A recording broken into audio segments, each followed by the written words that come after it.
من يهده الله فلا شاء وسع كرسيه السماوات يرزق ما وهو العلي العظيم لا إله إلا الله وحده لا شريك له لا حول ولا قوة إلا بالله لا إله إلا الله له النعمة وله الفضل وله الثناء الحسن لا إله بسم الله إن الحمد لله نحمده ونصلي على رسوله الكريم أما بعد أعوذ بالله السميع العليم من الشيطان الرجيم بسم الله الرحمن الرحيم وإذا سألك عبادي عني فإني قريب أجيب دعوة الداعي إذا دعاني فليستجيبوا لي وليؤمنوا بي لعلهم يرشدون۔ حضرات محترم، دعا کے آداب و مسائل کا تذکرہ عرض کر رہا ہوں۔ گزشتہ مجلسوں میں ان خوش نصیب لوگوں کا تذکرہ کیا تھا جن کی دعاؤں کو اللہ اسپیشلی قبول کرتے ہیں۔ اللہ رب العزت ہم پہ بھی رحم فرماتے ہوئے انہی لوگوں میں شامل فرما لے جن کی دعاؤں کو اللہ رب العزت اپنی بارگاہ میں قبول فرماتے ہیں۔ لیکن یہ بات یاد رکھیں، کچھ ایسے بد نصیب بھی ہیں جن کی دعا کو اللہ قبول کرنا تو دور کی بات ہے، دیکھتے بھی نہیں ہیں۔ ان میں سب سے پہلا وہ شخص جس کا رزق حلال نہیں ہے۔ یہ بات یاد رکھیں، رزق حرام صرف رشوت کا یا سود ہی نہیں ہوتا۔ جو انسان دھوکہ دہی سے کماتا ہے، جو کسی کا حق غصب کرتا ہے، یہ بھی رزق حلال کسی صورت نہیں ہے۔ نبی کریم صلی اللہ علیہ وسلم کے سامنے ایک مقدمہ آیا۔ ایک قطع زمین تھی، دو شخص اس کے دعوے دار تھے، ایک کہتا تھا میری، دوسرا کہتا تھا میری ہے۔ نبی کریم صلی اللہ علیہ وسلم نے دونوں کا مقدمہ سنا، ایک بندے کے حق میں فیصلہ کر دیا۔ چونکہ نبی کریم نہ صرف جج ہی نہیں تھے بلکہ اللہ کے پیارے نبی بھی تھے۔ آپ کی بات کا انکار کرنا اور آپ کے فیصلے پہ انسان کا ناخوش ہونا، یہ اس کی منافقت یا کفر کی علامت ہے۔ دونوں اٹھ گئے، چلے گئے۔ حقیقتاً جو فیصلہ ہوا تھا وہ اصل مالک کے حق میں نہیں ہوا تھا۔ نبی کریم نے پھر دونوں کو بلا لیا۔ آپ نے فرمایا یہ نہ سمجھنا کہ محمد الرسول اللہ صلی اللہ علیہ وسلم نے فیصلہ کیا ہے اس لیے میرا حق بن گیا، ٹھیک ہے، اب میرے لیے جائز ہے۔ اگر تو میں نے فیصلہ کیا ہے درست تو اللہ اسے مبارک کرے، وگرنہ یہ بات یاد رکھیں میں تمہارے دلائل کی بنیاد پہ فیصلہ کرتا ہوں۔ جو انسان اپنی بات کو احسن انداز میں پیش کرتا ہے، بعض اوقات ایک آدمی حق پہ ہوتا ہے لیکن اپنی بات نہیں بتا سکتا۔ میں تمہاری باتوں کے دلائل کی بنیاد پہ فیصلہ کیا ہے، اگر تو یہ صحیح ہے تو اللہ اسے مبارک کرے، تو اگر یہ صحیح نہیں ہے تو میں جہنم کے ٹکڑوں میں سے ایک ٹکڑا کاٹ کے دے رہا ہوں، چاہے وہ لے جائے یا چھوڑ جائے۔ وہ شخص اسی وقت ٹھہر گیا، کہنے لگا یا رسول اللہ یہ زمین میری نہیں ہے، اسی کی ہے، اگر یہ جہنم کا ٹکڑا ہے تو میں اسے نہیں لیتا۔ تو کوئی بھی کسی طریقے سے غلط مال جو ہے یہ انسان کی عبادات کو برباد کر دیتا ہے۔ نبی کریم صلی اللہ علیہ وسلم نے فرمایا جس نے صرف ایک لقمہ حرام کھایا، جو آج ہم نے صبح آج اللہ کی توفیق سے روزہ رکھا ہے، یہ ہمارے جسم کے اندر 40 دن تک رہے گا۔ آج جدید سائنس بھی ہمیں یہی بتاتی ہے کہ ہم نے جو کھایا اب یہ ہمارے نظام ہضم کے اندر چلا گیا، یہ کرش ہو کے پھر اس کے اندر جو قوت طاقت ہے وہ ہمارے جسم کا حصہ بن جائے گی، جو زائد ہوگا وہ فضلہ بن کے باہر پخانے کے ذریعے نکل جائے گا۔ اب جو ہمارے جسم کا حصہ بنا ہے یہ ہمارے جسم کا حصہ 40 دن تک رہے گا، 40 دن کے بعد یہ ڈیزارو ہو جائے گا، وہ اس کی جگہ پہ نیا آ جائے گا۔ تو جو انسان ایک لقمہ حرام کھاتا ہے جب تک وہ اس کے جسم کا حصہ رہتا ہے، نبی کریم نے اس زمانے میں کہا تھا جب میڈیکل سائنس نام کی کوئی چیز نہیں تھی، آپ نے 40 دن کا نام لیا، تو آج سائنس ہمیں بتاتی ہے کہ یہ 40 دن تک انسان کے جسم کا حصہ رہتا ہے۔ آپ نے فرمایا جب تک 40 دن تک اللہ اس کی نماز کو قبول نہیں کرتے۔ تو جس کی کیفیت یہ ہو کہ وہ مسلسل حرام ہی کھاتا ہے، تو دعا سب سے اہم عبادت ہے، اللہ اس کی دعا کو قبول نہیں کرتے۔ میں نے جن لوگوں کا تذکرہ کیا تھا کہ جن کی دعا قبول کرتے ہیں ان میں ایک مسافر بھی ہے، تو آپ نے فرمایا ایک سفر کرنے والا مسافر دور دراز سفر پہ گیا ہے، اس کے بال چہرے مٹی سے اٹے ہوئے ہیں، ہاتھ اٹھاتا ہے یا ربی یا ربی یا ربی، کہتا ہے اے میرے رب میری فلاں حاجت کو پورا کر۔ تو نبی کریم صلی اللہ علیہ وسلم نے فرمایا وَمَطْعَمُهُ حرام وَمَلْبَسُهُ حرام وَمَشْرَبُهُ حرام فَأَنَّى يُسْتَجَابُ لَهُ، اس نے جو لباس پہنا ہے وہ بھی رزق حرام کا ہے، اس نے جو کھانا کھایا وہ بھی حرام ہے، اس نے جو پیا وہ بھی حرام ہے، اللہ اس کی دعا کو کیسے قبول کرے گا؟ تو حرام خور کی دعا اللہ قبول نہیں کرتے۔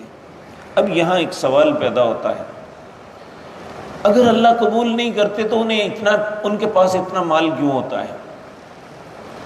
یہ وہ چیز ہے جو اللہ نے اس کے مقدر میں لکھی ہوئی تھی۔ نبی کریم صلی اللہ علیہ وسلم نے فرمایا اللہ نے ہر بندے کے مقدر میں جو رزق ہے وہ لکھ دیا ہے، اب بندے کی مرضی ہے وہ اسے حلال طریقے سے کماتا ہے یا حرام سے، جو بھی اس نے کمایا وہ اس کا مقدر تھا۔ اور ہمیں تاریخ میں ایک بڑی خوبصورت مثال ملتی ہے، سیدنا علی رضی اللہ تعالی عنہ آپ جب خلیفۃ المسلمین تھے تو ایک دن بازار کے حالات معلوم کرنے کے لیے بازار تشریف لائے۔ آپ جس سواری پہ سوار تھے آپ نے ایک مزدور کو کہا کہ تم میری سواری کو پکڑو، میں اس بات کی تمہیں اجرت دے دوں گا، مزدوری دے دوں گا۔ وہ مزدور پکڑ کے کھڑا ہو گیا۔ حضرت علی جب بازار میں گئے تو کافی وقت لگ گیا۔ آپ جب واپس پلٹے تو ذہن میں سوچ رہے ہیں کہ وقت بہت ہو گیا ہے، میں اس کی اجرت 3 درہم دوں گا۔ اس زمانے میں 2 سکے تھے، ایک دینار یہ سونے کا سکہ تھا، درہم چاندی کا سکہ تھا، یہ کاغذ کے نوٹ نہیں تھے اس زمانے میں۔ تو جب حضرت علی رضی اللہ تعالیٰ عنہ اس جگہ پہ آئے جہاں آپ نے مزدور کو اونٹ پکڑایا تھا، آپ دیکھتے ہیں کہ اونٹ جو ہے یہ کھلا پھر رہا ہے، اس کی مہار غائب ہے اور مزدور بھی نہیں ہے۔ اس کا مطلب ہے کہ وہ اس کی مہار کو اتار کے تو بھاگ گیا ہے۔ آپ پھر واپس بازار گئے کہ میں مہار کو خرید کے لاؤں، اس کی رسی جو ہے اسے مہار کہتے ہیں۔ دوبارہ بازار گئے تو جس دکان پہ آپ گئے قدرتی طور پہ وہی مہار جو سیدنا علی کی اونٹنی کی تھی وہ وہاں پڑی ہے۔ آپ نے پوچھا یہ کہاں سے آئی ہے تیرے پاس؟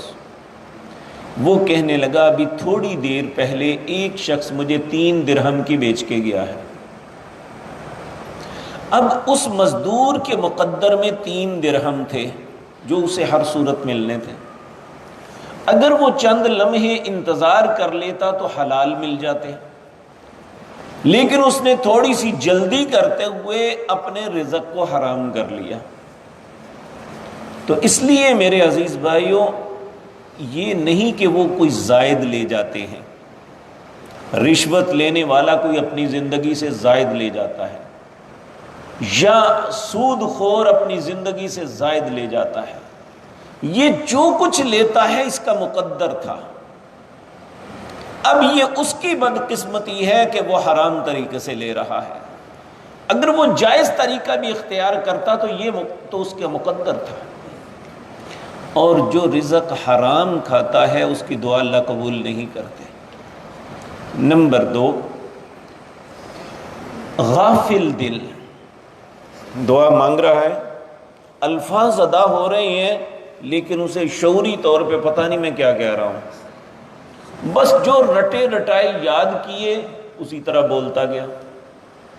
عمومی طور پہ آپ مساجد میں دیکھیں گے کہ نماز کے بعد علماء بھی دعائیں کرتے ہیں، یا بلکہ بر صغیر کے اندر تو شاید کہتے ہیں نماز پڑھے نہ پڑھے یہ بعد میں دعا کریں، حالانکہ رسول اللہ نے اجتماعی دعا نہیں کی تھی.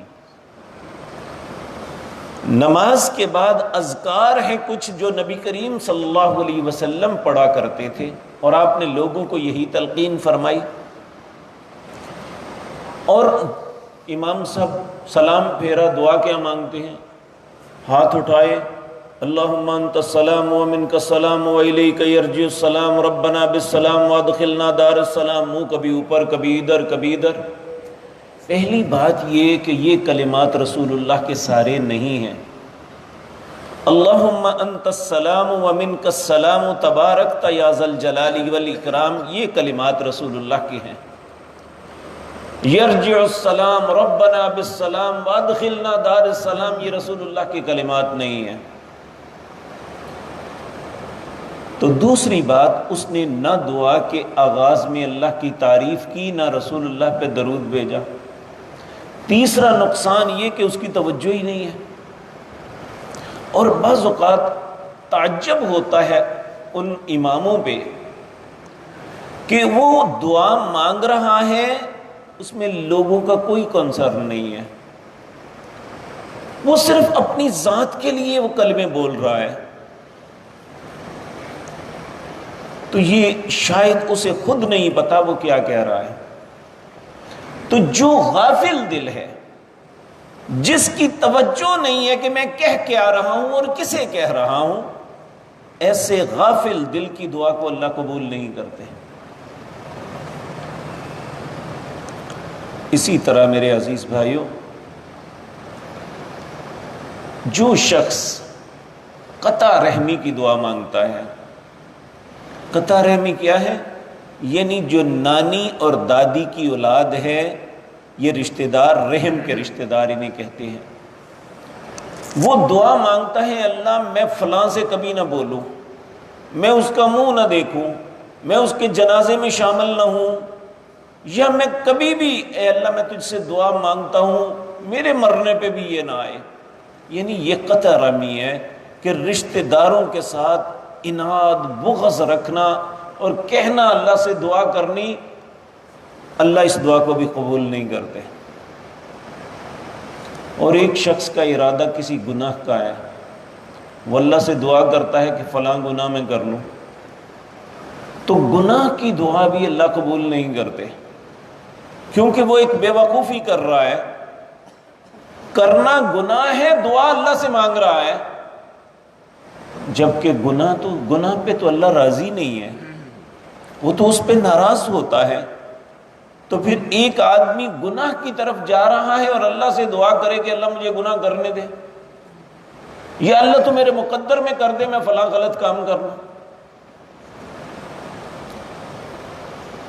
اور نبی صلی اللہ علیہ وسلم نے فرمایا، جو شخص بدکار ہے، زانی ہے، مرد ہے یا عورت، اللہ اس کی دعا کو بھی قبول نہیں کرتے. اور آخری آپ نے فرمایا، جو شخص زبردستی ٹیکس لیتا ہے، زبردستی ٹیکس کیا ہے؟ ایک تو یہ ہماری عمومی زبان میں آتا ہے فلاں بدماش جگہ ٹیکس لیتا ہے، ایک اس سے یہ مراد ہو سکتا ہے۔ دوسری مراد اس کی یہ ہے کہ یہ جو ہمارے ٹیکس افسران ہیں یہ غلط اسیسمنٹ کرتے ہیں، ناجائز اس پہ ڈال کے پھر رشوت لیتے ہیں، یا اگر اس کے ساتھ کمپرومائز نہ ہو تو اس کے حق سے زیادہ اس پہ ٹیکس ڈال دیتے ہیں۔ ایک حدیث میں آتا ہے جو مسلمان سے زبردستی ٹیکس لیتا ہے وہ جنت کی خوشبو بھی نہیں پائے گا، اور یہاں فرمایا جو زبردستی ٹیکس لیتا ہے کسی بھی مسلمان سے، اللہ اس کی دعا کو قبول نہیں کرتے۔ اور آخری بات، عمومی جو علماء کہتے ہیں اس حدیث کے متعلق، مسلمان کے اوپر زکوٰۃ ہے، ٹیکس نہیں ہے۔ ٹیکس ذمی غیر مسلم سے مسلمان ریاست میں لیا جاتا ہے، یا غیر مسلمان ریاست میں کوئی مسلمان ہے تو وہ دوسروں سے لیتے ہیں۔ تو جو ٹیکس لیتا ہے مسلمان سے وہ کوئی بھی ہے، اللہ اس کی دعا کو قبول نہیں کرتے۔ شاہ سعود کے وقت کا یہ واقعہ ہے، اس وقت سعودی عرب کے مفتی اعظم تھے عبدالعزیز بن باز رحمہ اللہ۔ انہوں نے حکومتی مجبوریوں کو دیکھتے ہوئے کچھ تھوڑا سا ٹیکس لگا دیا لوگوں پہ۔ اس زمانے میں بھی حکمران جمعے کا خطبہ خود دیا کرتے تھے، تو بن باز رحمہ اللہ آئے تو شاہ سعود جو ہے منبر پہ خطبہ دے رہے تھے، وہ جہاں جوتیاں پڑی ہوئی تھی نا وہاں بیٹھ گئے۔ اچانک شاہ سعود کی نظر عبدالعزیز کی نظر پڑی، سعود کا باپ تھا یہ، شاہ عبدالعزیز کی نظر پڑی کہ بن باز رحمہ اللہ جوتوں پہ بیٹھے ہوئے ہیں۔ منبر سے اتر کے بھاگ کے آیا، پکڑا، شیخ یہ کیا؟ رو کے کہنے لگے آج ہم غلام ہو گئے ہیں، ہم پہ ٹیکس لگ گیا ہے، ہم ذمی ہیں۔ اس نے کہا کیا مطلب آپ کا؟ انہوں نے کہا آپ نے ٹیکس لگایا ہے لوگوں پر، اور یہ مسلمان ہے، مسلمان سے ٹیکس وصول نہیں کیا جا سکتا۔ اس نے اسی وقت اپنا حکم واپس لیا۔ تو مسلمان جو ہے جو زکوٰۃ دیتا ہے اس پہ ٹیکس لاگو نہیں ہے۔ آج ہم پہ سینکڑوں ٹیکس ہم سے زبردستی وصول کیے جاتے ہیں کہ یہ غیر ممالک سے قرضے خود لیتے ہیں، کھاتے بھی خود ہیں، اس کا سود ہم سے وصول کرتے ہیں۔ تو جو شخص ٹیکس لیتا ہے کسی سے، یہ تینوں صورتوں میں جگہ ٹیکس لیتا ہے، یا غلط اسیسمنٹ کرتا ہے لوگوں کی، یا مسلمان سے زبردستی ٹیکس لیتا ہے، اللہ اس کی دعا کو قبول نہیں کرتے۔ تو یہ وہ بد نصیب ہیں جن کی دعا کو اللہ قبول نہیں کرتے۔ اللہ ایسی خباثتوں سے ہم سب کو محفوظ رکھے تاکہ جب ہم اپنے رب سے اپنی التجائیں مناجات کریں تو اللہ ہماری دعاؤں کو قبول فرما لے۔ اقول قولی ھذا واستغفر اللہ لی۔